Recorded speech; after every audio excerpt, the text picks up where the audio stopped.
Alright, Chapter 4 is about reactions. It's titled Reactions and Aqueous Solutions, but really it should just be titled Reactions, Aqueous Solutions, and some other stuff that we need to learn but don't have a good spot for. So we're first going to start talking about solution terms. And these are terms that you just have to sort of memorize and know the definitions of. So first, let's talk about solutes. A solute is something that dissolves into a solvent. Technically, when we deal with solute-solvent, the solvent is the portion that is in greater amount than the solute. So, for example, when you put a lot of sugar in your coffee, somebody goes, have a little coffee with your sugar. Well, theoretically, if you add enough sugar, it will become the solvent, and the coffee in the water would become solutes. And that brings us to concentration. Now, there are many different concentration units we can talk about when we're dealing with solutions. There's the mass to volume percentage. There's the mass to mass percentage. There's a volume to volume percentage. There's molarity, molality, all sorts of different things. So, the one we're going to deal with the most in this class, though, is molarity. Why molarity? Because it's got moles. And why do we like moles? Because we can do stoichiometry with moles. So molarity, capital M, is the number of moles of solute per liter of solution. SOL'(N) is solution. So moles of solute per liter of solution. Whenever you see that big M, that's what that means. Now, I also tell you, whenever you see that big M, just cross it out and write moles of solute per liter of solution, because this is going to be useful when we do our solution stoich. Okay? So when we do stoichiometry, that's going to be very important. Now, we can also talk about concentration in some less mathematical terms, like dilute or concentrated. Dilute is when you have a small amount of solute. What concentrates something dilute? Well, that's all about your perception. 1 gram of sugar in a gallon of water would be dilute. You wouldn't really notice that it was there.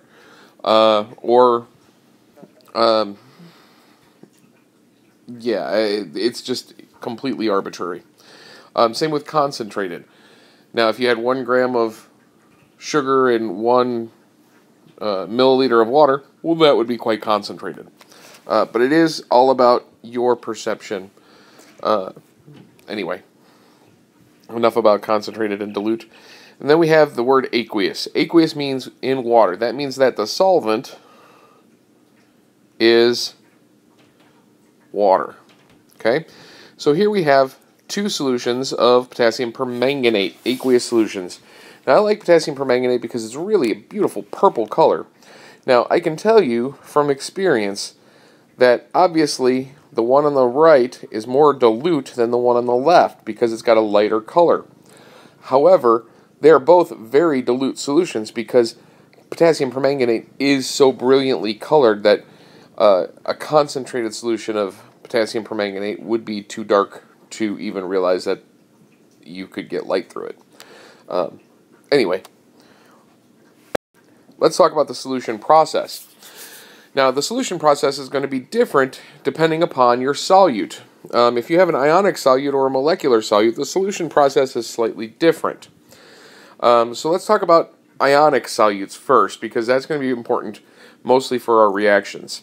So, soluble ionic solutes are going to dissociate into solvent-separated ions, which means that they're going to break apart. They're no longer going to be an ionic compound. They're going to be separated by the solvent molecules. Okay? Now, this charge separation allows a solution that contains a soluble ionic compound to conduct electricity. And we call these types of solutions electrolytes. Electrolytes come in different types. We have strong, weak, and non. Now, strong electrolytes occur when we have a complete dissociation of ions in solution. Okay, so these are going to be our soluble ionic compounds, our strong acids, and our strong bases. These guys are going to conduct electricity well, as you see in picture C here. Weak electrolytes are going to be from incomplete dissociation. This is when we have only something that's slightly soluble ionic compound, or a weak acid, or a weak base. In other words, there is dissociation of ions. However, the majority of our solutes remain together. In other words, they are not separated into ions. For our weak acids and bases, what we're talking about is these are going to remain as molecules more than they are ions. Now, non-electrolytes do not dissociate at all. These are mostly molecular compounds that are not weak acids and bases. So, the molecular compounds, such as sugar, they don't break up into ions because they're not ionic. So molecules don't break up. So I can't put sugar into water and expect it to conduct electricity. I can't put ethanol into water and expect it to conduct electricity. So these are our non-electrolytes. They do not break apart into ions because they are not ions. They are not going to be capable of passing charge, which is the passage of electricity. At this point, let's talk about strong acids. Strong acids are going to be, of these 7, they're going to be either hydrochloric, hydrobromic, hydroiodic, nitric, sulfuric, perchloric, or chloric. If you have an acid and it is one of these 7, then it is strong. Any other acid that you may encounter must then be weak. Our strong bases are going to be the hydroxides of group 1A, lithium hydroxide, sodium hydroxide, potassium hydroxide, rubidium hydroxide, cesium hydroxide. So these are the group 1A hydroxides. And the heavy group 2s. These are calcium hydroxide, strontium hydroxide, and barium hydroxide. These guys are all strong. If you have any other hydroxide, it must be a weak base. Okay, any other hydroxide is a weak base. Any other base you encounter must be a weak base. These are our only strong bases. Now, the solvation process when we have ions is very particular. Water is a great solvent because it is polar, meaning it has a separation of charges. You can see here on this picture that there is a slight negative charge and a slight positive charge to the water molecule. These white balls are hydrogens. The red ball is the oxygen. You can see the oxygen is a little bit negative. That's what we have with the lowercase delta minus. The lowercase delta, that guy, means a little bit. So it's a little bit negative.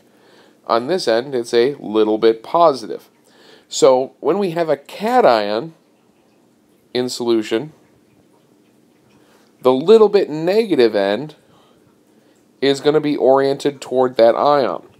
When we have an anion in solution, the little bit positive ends are going to be oriented toward the anion. Now, the whole hydration thing is a really vast subject to talk about, and really, in its own right, pretty darn cool. But it's beyond the scope of this course to talk about the different spheres of hydration that occur around each of these ions. But suffice to say that a cation gets solvated by the negative end, and an anion gets solvated by the positive end. It is this attraction between the negative end of the water molecule and the positive ion, and the positive end of the water molecule and the negative ion, that allows for soluble ionic compounds to actually dissolve and separate into ions. So how do I know if I have a soluble ionic compound? Well, that's a great question. You could grab a whole bunch of different compounds and try and test them out and see if they dissolve in water. But we've done that for you. So we have the solubility rules. These are for aqueous solutions. There's just a handful of rules, and they will cover about 99.9% of everything that you're going to run into in this course, and really in most everything. So these are things that need to be committed to memory. In other words, you need to memorize them. They are going to be important not only for you to determine what's going to be a soluble ionic compound, but it is going to be absolutely crucial to know these when you are trying to determine the products of some of the reactions we're going to be talking about. So, let's start off. All nitrates are soluble. It doesn't matter what it is. Every nitrate is soluble, as are all acetates. Now, if I want to find something and I want to dissolve an ion, a cation, I'm going to look to see, well, do I have its nitrate or its acetate? Because I know those are always going to be soluble. Additionally, all group 1A and ammonium compounds are soluble. So, if I have a particular anion I want to get into solution, I'm going to see if I can find its sodium or potassium salt, because I know those are going to be soluble. Most halides are soluble except for silver, lead 2, and mercury 1. Remember, what are the halides? These are our group 7A anions. Most of them are going to be soluble. But if you encounter a silver halide, a lead 2 halide, or a mercury 1 halide, these will not dissolve in water. Additionally, most sulfates are soluble, except for silver, the heavy group 2A, mercury 1, and lead 2. So things like calcium sulfate or barium sulfate, these are our heavy group 2As. Those are not going to be soluble. Our mercury 1, lead 2, and our silver. Look, these are very common. For example, silver, lead, mercury 1 were seen in our halides as well. Most hydroxides are insoluble, except for group 1A, calcium, strontium, and barium. Okay, those guys are soluble. How do I know those guys are soluble? Well, the group 1A and the heavy group 2A hydroxides are my strong bases, so they must be soluble. There are some more rules in your book. For example, sulfides. They talk about most sulfides are insoluble except for group 1A sulfides. Well, it's because everything that's group 1A is going to be soluble. These are kind of a condensed bit of rules. And as I said, these will get you through most everything you need to know. Alright, now let's talk about our reactions. As I said, this was reactions in aqueous solutions, but it really should be called reactions, aqueous solutions, and a bunch of stuff that I didn't know where else to put in the chapter. So here are our reaction types. We're going to be talking about these types of reactions. We're going to talk about combination or synthesis, decomposition, combustion, single replacement, double replacement, and redox. Now notice, really, the in solution portion especially talks about single replacement and double replacement reactions. Now, why do we deal with those guys in solution? Why is that most important in solution? Because these reactions require ions, okay? And in order for us to have free ions, we have to be in solution. So those are really our aqueous reactions. Not that the other reactions can't occur in an aqueous environment, it's just that the ones that are specifically aqueous are going to be single replacement and double replacement. Okay, so for our first reaction, combination or synthesis reactions, these are two or more things that combine to form one. We have a typical reaction style, and you're going to see these throughout all the different reactions, where I have A and B. Okay, now, if I take A and I take B, I'm going to make one thing, AB. So, examples of this might be like magnesium plus oxygen. When you burn magnesium in air, you get magnesium oxide. Or when you take aluminum and you add chlorine gas to aluminum, you're going to get aluminum chloride. These guys, you can see, I am taking two elements and combining them to form one product. It doesn't always have to be elements. But the most common style you will see is the elements.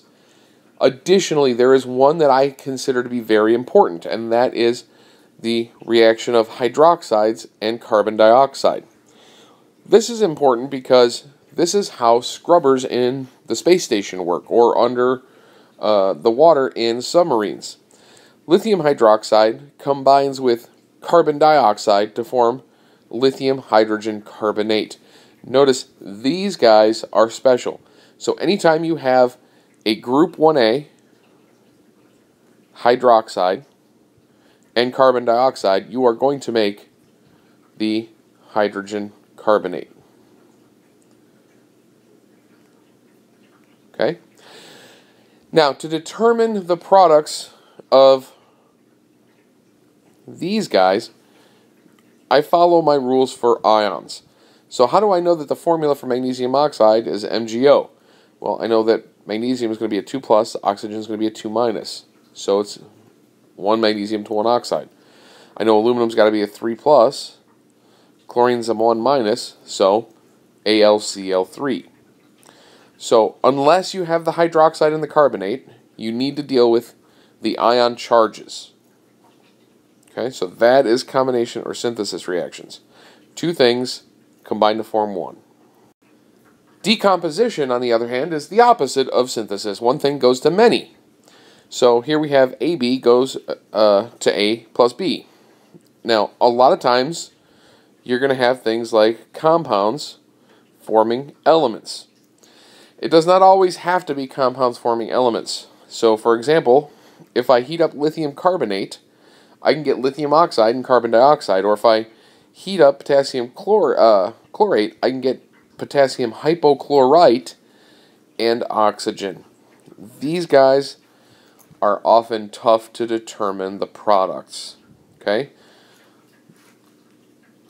There aren't going to be very many decomposition reactions that I ask you to predict based on just giving you, hey, this is being done to this. So what we need to do when we deal with decomposition reactions, we oftentimes have to look for other chemical clues. And you will see this in the lab, that you are looking for specific chemical clues when you're dealing with decomposition. Combustion reactions. Combustion reactions are technically anytime you have an oxygen reaction that produces heat and a flame. So the typical combustion reactions we talk about involve hydrocarbons. Hydrocarbons are compounds that contain carbon and hydrogen almost exclusively. So the typical reaction style is CXHY, where X and Y are the number of carbon and hydrogen atoms present, plus oxygen forming CO2 and water. This is what we call complete combustion. Okay, complete combustion, you form CO2 and water always. So anytime you have a combustion reaction and it's complete, you form CO2 and water. So some examples here would be like the reaction of ethane with oxygen to form CO2 and water, or the reaction of methanol. So burning methanol, you form CO2 and water. These are complete combustions. Incomplete combustion is difficult. This occurs when there is not enough oxygen present to achieve complete combustion. This is the reason we have carbon monoxide detectors in our home. Instead of producing CO2, they produce CO and water. So, CO is a poison. It binds really, really well to the hemoglobin in your blood cells and does not allow oxygen to bind reversibly to hemoglobin. So basically you suffocate to death with CO poisoning. This is why you don't burn things indoors for long periods of time. This is why they say on gas grills or charcoal grills, do not use indoors, because you're going to always produce a little bit of carbon monoxide when you are dealing with real life size fires. In the lab, most fires are going to follow the complete combustion scheme, though. Alright, our first single replacement reaction. This is our first one that has to be done in an aqueous solution. This is when we have an element reacting with a compound to form a new compound and a new element. So A plus BC goes to AC plus B. I always like to do single replacement reactions in terms of Well, relationships. A single replacement reaction is like you and your significant other go to the bar and they meet somebody better and leave with that person, leaving you all alone. So here you are with your significant other, here you are leaving alone. So the element and the compound form a new compound and a new element. So zinc plus copper nitrate forms copper and zinc nitrate. Or sodium reacts with water to form sodium hydroxide and water. In this case, we can think of water as HOH, whereas I take off this hydrogen as my B there, and then this is my C portion, this hydroxide. So you can see that I go from A with B, C to A, C plus B. Okay? So compound plus an element form a new element and a new compound. These are ionic style. In other words, we're dealing with ions. Now, how do I know if this occurs? In order to tell if a single replacement reaction will occur, we need to take a look at the activity series or the electrochemical series. This number one will always be given to you. This is not something you have to memorize. But the way we use the activity series is pretty simple. The metal above displaces the ion below. Metal above displaces ion below. So when we had our zinc plus our copper 2 nitrate, the metal above displaces the ion. This is the metal. This would be the ion. Zinc is right here. It is above. The copper would be down here. The metal above displaces the ion below. So if I put copper plus zinc nitrate, would this reaction occur? The answer is no, because the metal has to be above the ion. In this case, the zinc ion is above the copper metal. So always use the activity series. The metal above displaces the ion below. Our next reaction, double replacement, metathesis, yada yada yada. There's a bunch of different names for this. If there are a bunch of different names for this, this must be a very important style of reaction, and indeed it is. Now, this is when we have two aqueous ionic compounds form two new compounds, okay? And one or more is usually a solid, liquid, or gas, okay? So you're going to get a solid, a liquid, or a gas. That is the driving force for the double replacement, metathesis, gas-forming reaction, acid-base reaction. That's what we call these guys. The typical reaction style is AB plus CD goes to AD plus CB. So this is you and your significant other go to a bar, you find a couple, and you leave with each other's partner. So it's the swingers reaction. Now, I know that seems really funny, but I have never had anybody forget what a double displacement or a double replacement reaction is by calling it that type of reaction, by talking about it in terms of relationship. So don't be offended. It's just a way to help you remember what's going on. So, for example, here, if I have lead 2 nitrate and potassium iodide, I make lead 2 iodide plus potassium nitrate. So here I've got a bunch of ions in solution. How do I know that these ions are in solution? Because I know my solubility rules. All nitrates are soluble. That means this guy is aqueous. All group 1 compounds are soluble. That means that guy's aqueous. Now, on the other side, I actually make a solid. Now, I need to know which solid this is. Is this the lead 2 iodide or is it the potassium nitrate? Well, I know it is the lead 2 iodide because most halides are soluble. Exceptions include silver, mercury 1, and lead 2. This is the lead 2 ion. The lead 2 halide means this guy is solid. So this is lead 2 iodide in this test tube here, that brilliant yellow color. In order to determine your solids, you have to know your solubility rules. This is why It is so important to memorize those solubility rules. So the double displacement is very common. The special cases, or we can call them different things, are precipitation reaction. To determine the products of a precipitation reaction, we need to use our solubility rules. Then we have the acid-base. This is where we're going to form water. Okay, so we're forming a liquid. Remember I said solid, liquid, or a gas. Acid-base is water formation. And then we have our gas-forming reactions. And these are going to occur when we have sulfites, hydrogen sulfites, carbonates, hydrogen carbonates, and sulfides. These are going to react with acids. Okay, so I'm going to talk about these in just a second. But first, let's talk about what an acid and a base really are. I know I've used those words before, and you've used them before in life and in the lab. But let's talk about what we mean by acids and bases. Well, our acid-base theories really hinge on three different theories of what an acid or a base are.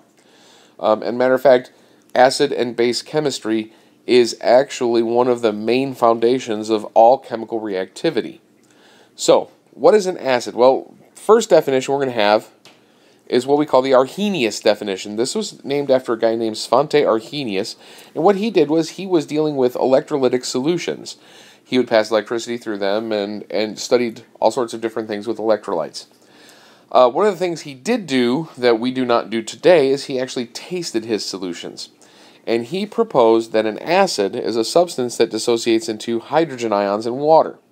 So something like hydrogen chloride. It dissociates into H plus ions and Cl minus, what we call hydrochloric acid, or HC2H3O2. This is acetic acid. Now, acids are corrosive. They eat metal and they will burn the flesh. But particularly, acids tend to eat metal. Okay? Now, what really occurs is not that it actually forms an H plus ion, because think about what an H plus ion is. Hydrogen is the simplest element. It's only got one electron. If I take away that one electron, all I'm left with is a bare proton. We don't think that a bare proton really exists in solution, because it's just, you go to make something way too small. So what we actually think is there's a reaction where the water molecule actually will take on that hydrogen ion and form the hydronium ion. So whenever we have an acid in water, we're really forming the hydronium ion. Now for bases, Arrhenius said a base is a substance that produces hydroxide ions in water. Things like sodium hydroxide, potassium hydroxide, magnesium hydroxide. These are caustic, which means they eat flesh.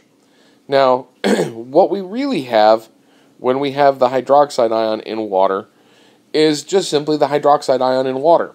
That is the base. Now, the hydroxide ion wants to grab another hydrogen to form water, which is the way that acid-base reactions occur.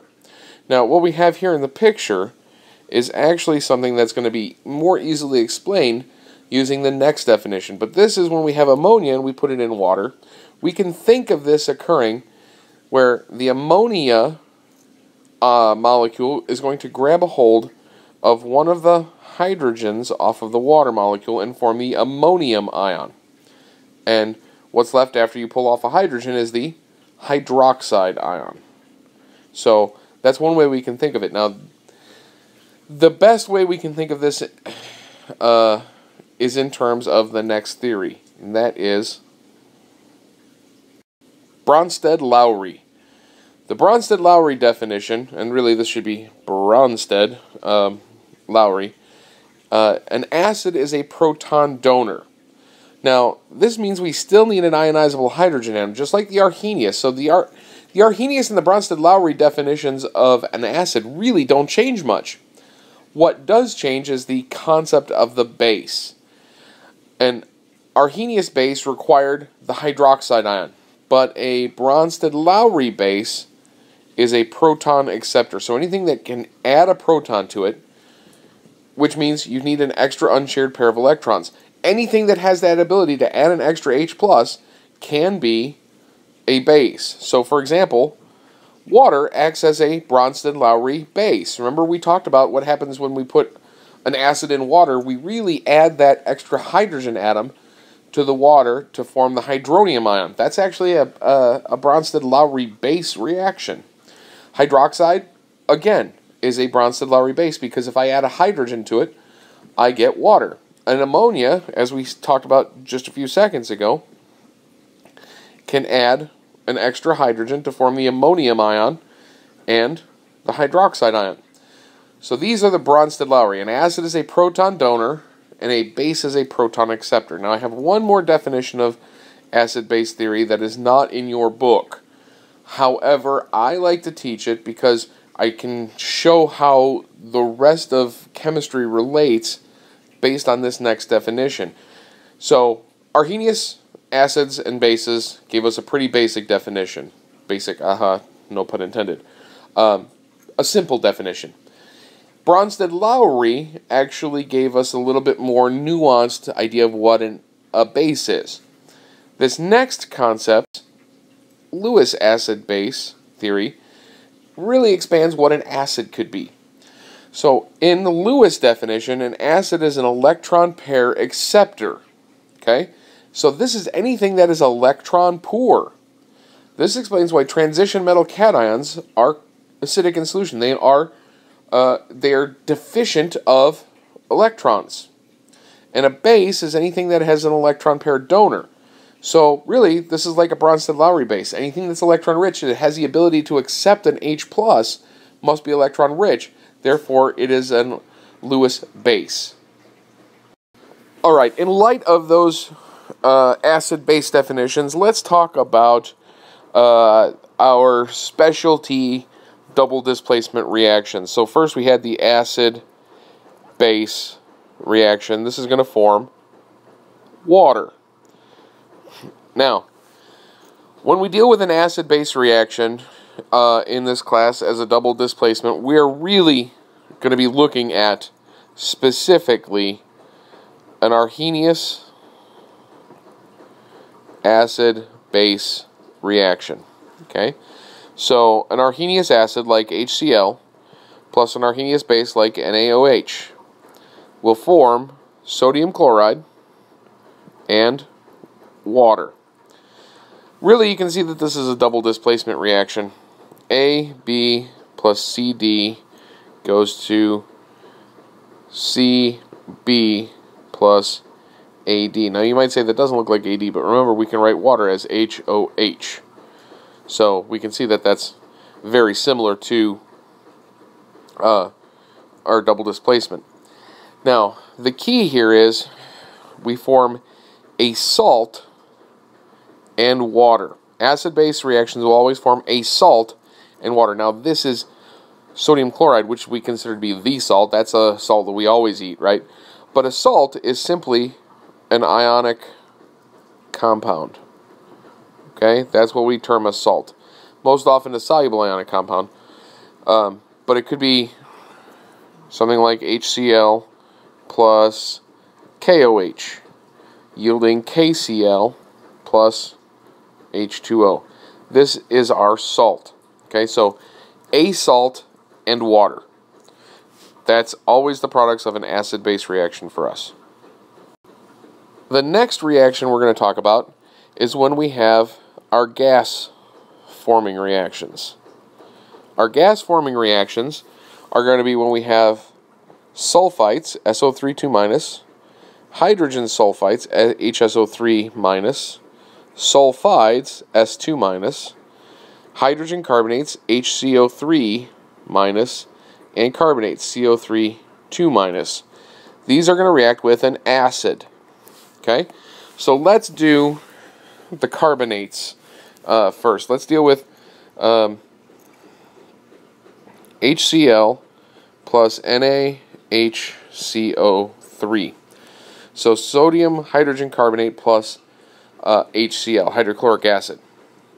If I just take this as a double displacement reaction, and I do the AB plus CD, what I would end up with is something that looks like this: NaCl plus H2CO3.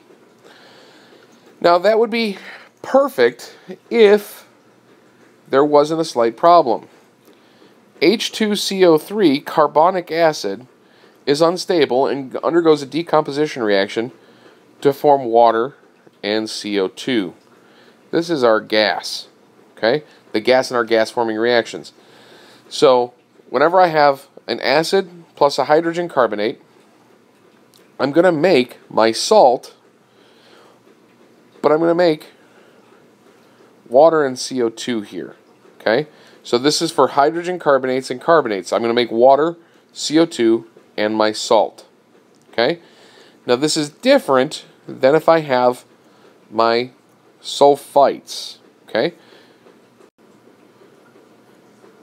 If I take HCl plus NaHSO3 and do this double decomposition style, double displacement, I don't know why I keep saying that, double displacement style, I'm going to make NaCl plus H2SO3. Now this is sulfurous acid. Sulfurous acid is also unstable and will decompose into water plus sulfur dioxide gas. So if I have a hydrogen sulfite, or a hydrogen sulfite, or a sulfite, and I add an acid, I'm going to make my salt and water and SO2 gas. Okay? So hydrogen plus a sulfite, a hydrogen sulfite, I make a salt, water, and SO2 gas. Okay? Now, the last one we're going to talk about is the sulfide. Now the sulfide is slightly different. The sulfide ion, whenever I add an acid to the sulfide ion, so something like HCl plus Na2S, I'm going to make H2S plus NaCl. So I make my salt still, but I make hydrogen sulfide gas. Hydrogen sulfide gas is the smell of rotting egg. So this is not a very happy smell to be smelling in the lab. So sulfides plus acid gives me my salt and hydrogen sulfide gas.